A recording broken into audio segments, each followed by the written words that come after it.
Bangladesh education system, এখানে দুটি জিনিসের মিসিং আছে। একটি হচ্ছে এডুকেশন, অন্যটি হচ্ছে সিস্টেম। আমরা ছোটবেলা থেকেই শুনে আসছি, লেখাপড়া করে যে গাড়ি ঘোড়া চড়ে সে। লেখাপড়া করে যে গাড়ি ঘোড়া চড়ে সে। আসলেই কি তাই? যদি এমনটাই হতো তাহলে আজ দেশে এত এত শিক্ষিত বেকার ঘুরে বেড়াতো না।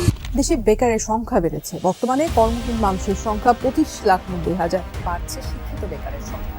দেশে মোট বেকারের সংখ্যা 25,82,000। এর মধ্যে বিশ্ববিদ্যালয় থেকে পাশ করে কর্মহীন প্রায় 7.5 লাখ তরুণ। Bill Gates, co-founder of Microsoft.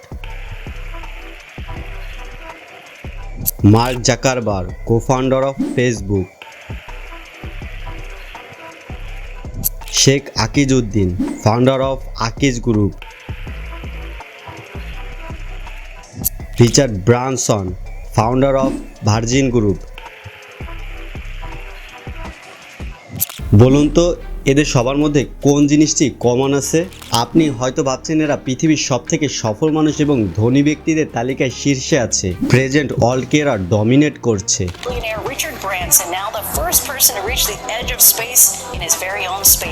কিন্তু এদের মধ্যে আরও একটি জিনিস কমন আছে, এরা নিজেদেরকে এমন একটি ট্র্যাপ থেকে বাঁচাতে পেরেছেন যে ট্র্যাপে আজ কোটি কোটি মানুষ প্রাউডের সাথে অন্তর্ভুক্ত হচ্ছে। Perception of reality to such an extent that despite of the abundance of information, no one is able to come to sensible conclusions. I don't care what I have to do. If I have to move somewhere or start something or whatever it may be, I am not going to put my children into a system that doesn't understand the gifts and abilities I have just because they don't fit on the conveyor belt. And in the US, there are more than 5 lakh people who don't send their children to school. Ironically, mostly all teachers, because they know how screwed up the system is. আর অন্যদিকে আপনি যে হয়তো এখন কোনো college বা ইউনিভার্সিটিতে পড়ালেখা করছেন, নিয়মিত অ্যাসাইনমেন্ট জমা দিচ্ছেন, রেগুলার ক্লাস করছেন, ইচ্ছা না থাকা সত্ত্বেও আপনি বই মেমোরাইজ করছেন শুধুমাত্র একটি ভালো সার্টিফিকেটের আশায়। যদি একটি ভালো সার্টিফিকেট অর্জন করতে পারেন, আপনি আপনার বাবা মার স্বপ্ন পূরণ করতে পারবেন, একটি ভালো বাড়ি করতে পারবেন, একটি ভালো গাড়ি কিনতে পারবেন, বিবাহের পর আপনি আপনার সন্তান নিয়ে একটি ভালো জীবনযাপন করতে পারবেন। কিন্তু রিয়েলিটি কি, সেটি কি আপনি জানেন? আমি যদি এখন কোনো বেসরকারি চাকরিতে এন্ট্রি পজিশনে ঢুকতে চাই, আইল গেট 20,000। চাকরি কি পাবো না, চাকরিটাকে আসলে হবে আমাদের সিলেবাসের সাথে, আমাদের চাকরির চাহিদার সাথে কোনো মিল নেই। আপনি দীর্ঘ 15 বছর লেখাপড়া করার পর ফাইনালি আপনি আপনার গ্র্যাজুয়েশন কমপ্লিট করেন এবং গ্র্যাজুয়েশন কমপ্লিট করার পর আপনি যেভাবে আশা করেছিলেন যে গ্র্যাজুয়েশন কমপ্লিট করার পর আপনি ভালো একটি চাকরি পাবেন, যার জন্য আপনি বিভিন্ন জায়গায় ইন্টারভিউ দেন, কিন্তু দিন শেষে দেখা যায় আপনি কোথাও ভালো জব পাচ্ছেন না, যার ফলে আপনি একাকিত্বে ভুগবেন, আপনার মধ্যে ডিপ্রেশন দেখা দিবে, যার কারণে আপনার কনফিডেন্স লেভেল আস্তে আস্তে কমতে থাকবে এবং দিন শেষে আপনি যে কোনো একটি চাকরির জন্য মরিয়া হয়ে উঠবেন। ধীরে ধীরে দেখা যাবে আপনি এমন একটি চাকরি খুঁজে পেয়েছেন যেটা হয়তো আপনার যোগ্যতার তুলনায় খুবই নিম্নমানের, কিন্তু আপনি বাধ্য হয়ে সেই চাকরিটি করবেন। অল্প কিছু বেতনে আপনি আপনার জীবন চালানোর চেষ্টা করবেন।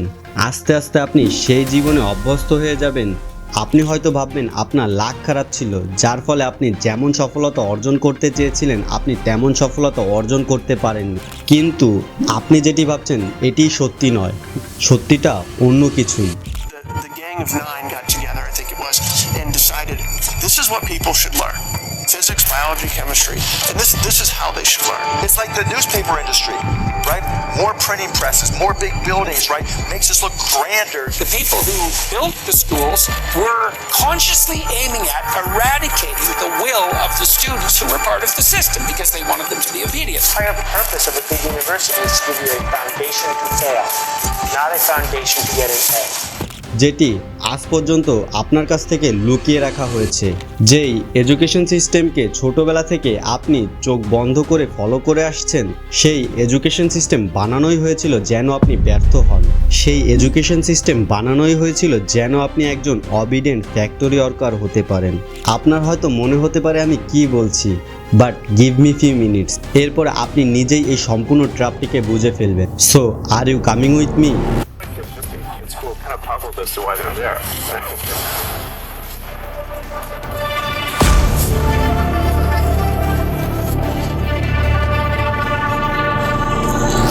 ইমাজিন করুন আপনি জন ডি রকফেলার, বিশ্বের প্রথম বিলিনিয়র এবং 1800 শতকের আমেরিকার সবচেয়ে বড় অয়েল এম্পায়ারের মালিক। 18th সেঞ্চুরিতে ইন্ডাস্ট্রিয়াল রেভলিউশন তার চূড়ান্ত পর্যায়ে ছিল, কিন্তু এই গ্রোয়িং বিজনেসের সাস্টেনেবিলিটির উপর একটা সিরিয়াস থ্রেট ছিল ট্রেন ফ্যাক্টরি ওয়ার্কার্সের কমতি। তখনকার দিনে মানুষ কৃষিকাজে বিজি থাকতো, আর এডুকেশন ছিল মোস্টলি রিলিজিয়াস, ঘরে বা চার্চে বাইবেলের উপর ভিত্তি করে। তাই এদের আধুনিক ফ্যাক্টরি মেশিন সম্পর্কে না কোনো আইডিয়া ছিল এবং না এরা 9 to 5 জবের জন্য তৈরি ছিল।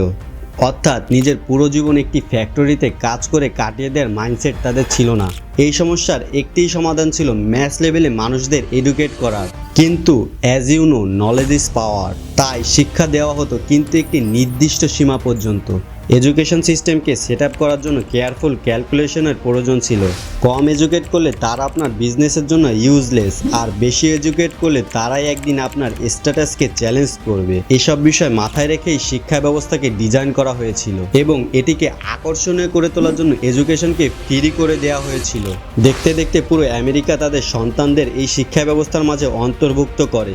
5 থেকে 15 বছর একটি শিশুর জীবনের সবথেকে গুরুত্বপূর্ণ সময়, আর যদি আপনি এই বয়সেই শিশুদের প্রশিক্ষণ দেন তাহলে বড় হয়ে তারা সেই রকমই মানুষ হবে যেমনটি আপনি চেয়েছিলেন। পুরো ব্যক্তিত্ব গড়ে তোলা এখন এই এডুকেশন সিস্টেমের হাতেই। কোর্স আপনার ইচ্ছা মতো, বই আপনার ইচ্ছা মতো, টিচার্স আপনার ইচ্ছা মতো, ফলে এন্ড প্রোডাক্টও হবে যে আপনার বিজনেসকে বেস্ট সার্ভ করবে। অর্থাৎ ট্রেন ফ্যাক্টরি ওয়ার্কার্স, যে প্রতিটি অর্ডার শুনবে, মিডিয়েটর জীবনকে অ্যাকসেপ্ট করবে এবং নিজের সারা জীবন আপনার জন্য কাজ করে যাবে। জন ডি রকফেলের বিখ্যাত উক্তি, I don't want a nation of thinker, I want a nation of workers.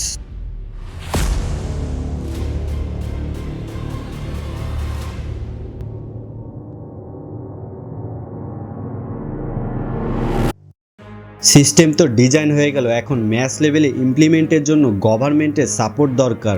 Rockefeller তার গভর্নমেন্ট কানেকশন ব্যবহার করে 1902 সালে এডুকেশন সিস্টেম বোর্ড চালু করেন এবং 1903 সালে কংগ্রেস থেকে এর অনুমোদন করিয়ে নিলেন। এই বোর্ডে $3.5 বিলিয়ন ইনভেস্ট করা হয়, যা 2003 সালের হিসেবে একটি হিউজ অ্যামাউন্ট। এখন টাকা আছে, সরকারের সমর্থন আছে, ফলে বোর্ডকে আর কে থামায়। এই বোর্ডের লক্ষ্য ছিল সবাইকে একরকম শিক্ষা দেওয়া, ফলে প্রায় সব জায়গায় হাই স্কুল আর বিশ্ববিদ্যালয় গড়ে উঠতে লাগলো। লক্ষ্য একটাই, শিক্ষার্থীদের ব্যক্তিত্ব এমনভাবে গড়ে তুলতে হবে যাতে তারা সোজা ফ্যাক্টরিতে গিয়ে কাজ শুরু করে। নো মোর পার্সোনাল গ্রোথ, মানে একটি পারফেক্ট স্লেভ। তার এই সাকসেস দেখে আমেরিকার বড় বড় বিজনেসম্যানও এই একই মডেল ফলো করতে লাগলো। উদাহরণস্বরূপ অ্যান্ড্রু কার্নেগি, স্টিল সাম্রাজ্যের জায়েন্ট, 1905 সালে একটি এনজিও চালু করলেন যার উদ্দেশ্য ছিল টিচার্সদের প্রশিক্ষণ দেওয়া। এই এনজিওর উদ্দেশ্য খুব স্পষ্টভাবে ডকুমেন্টেড ছিল, শিশুদের ইনোভেটর বা চিন্তাশীল মানুষ নয়, বরং mind manager, machine operator, safety workers ইত্যাদি বানানো। আবারও ফোকাস করুন রকফেলারের কথায়, I don't want a nation of thinkers, I want a nation of workers. এই কথার উদ্দেশ্য একদম স্পষ্ট, শিশুদের চিন্তাশীল, দার্শনিক, লেখক, শিল্পী বানানোর উদ্দেশ্যই ছিল না, বরং এই আধুনিক শিক্ষা ব্যবস্থার একমাত্র উদ্দেশ্য ছিল মাইন্ডলেস বাচ্চা তৈরি করা যারা অর্ডার মানবে এবং কোনো অভিযোগ ছাড়াই আপনার ব্যবসা বড় করতে সারা জীবন ব্যয় করবে। একটু চারপাশে তাকিয়ে দেখুন, 16 বছরের শিক্ষা, পিতামাতার সারা জীবনের সঞ্চয়, কিন্তু আমাদের কাউকেই এই দুনিয়ায় টিকে থাকার প্রাথমিক স্কিলগুলো শেখানো হয় না। For example, finance, money management, investment, এগুলোর কোনো কিছুই শেখানো হয় না। এই শিক্ষা ব্যবস্থার লক্ষ্যই ছিল না আপনাকে ইম্পাওয়ার করার, দরকার ছিল ফ্যাক্টরি স্লেভস, আর তাই বানানো হয়েছে।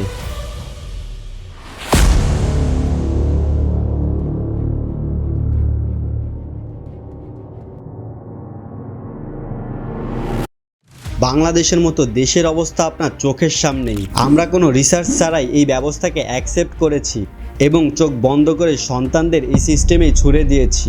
একজন শিক্ষার্থী 16 বছর লেখাপড়া করার পর যে চাকরির অফার পায়, সেই চাকরির বেতন দিয়ে সে তার বাড়ি ভাড়াই মেটাতে পারে না, কারণ তাকে এই 16 বছরে এমন কোনো স্কিল শেখানো হয় না যাতে সে বিশ্ববাজারে প্রতিযোগিতা করতে পারে।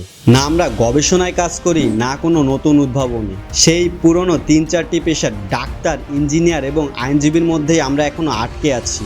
এখন আমাদের আর এমন কোনো কলেজ গ্র্যাজুয়েটরদের প্রয়োজন নেই যাদের চূড়ান্ত লক্ষ্য শুধুমাত্র একটি চাকরি পাওয়া। And they don't have any skill, all they have a so called college degree. Time এখন বদলেছে। আগে যে স্কিল শেখার জন্য মানুষ লক্ষ লক্ষ টাকা খরচ করে কলেজে যেত, জীবনের 5-6 বছর ব্যয় করত, তাও শেষমেশ প্রায় কিছু না শিখে বেরিয়ে আসতো। এখন সেই বড় বড় স্কিলগুলো অনেক কম খরচে অনলাইন কোর্সের মাধ্যমে শেখা যায়, আর শেখানো হয় এমন মানুষদের দ্বারা যারা নিজেরাই ওই স্কিল ব্যবহার করে জীবনে বড় কিছু অর্জন করেছে। তাদের দ্বারা নয় যাদের নলেজ শুধুমাত্র থিওরি পর্যন্তই সীমাবদ্ধ। এখন আপনি শুধু একটি স্টেবল এভারেজ জীবন চান, নাকি জীবনে কিছু বড় করতে চান, অনেক টাকা উপার্জন করতে চান, নিজের স্বপ্ন পূরণের জন্য সর্বস্ব দিয়ে লড়তে চান? ফাইনাল ডিসিশন আপনাকেই নিতে হবে। এই ভিডিওটি সম্পূর্ণ দেখার জন্য আপনাকে অনেক অনেক ধন্যবাদ। আমার এই ভিডিওটি সাকিন খান ইউটিউব চ্যানেল থেকে অনুপ্রেরণা নিয়ে বানানো হয়েছে, তাই ভিডিওটি ভালো লাগলে অবশ্যই চ্যানেলটিকে সাবস্ক্রাইব করবেন এবং ভিডিওতে একটি লাইক দিয়ে যাবেন এবং কমেন্টে আপনার মতামত জানাবেন।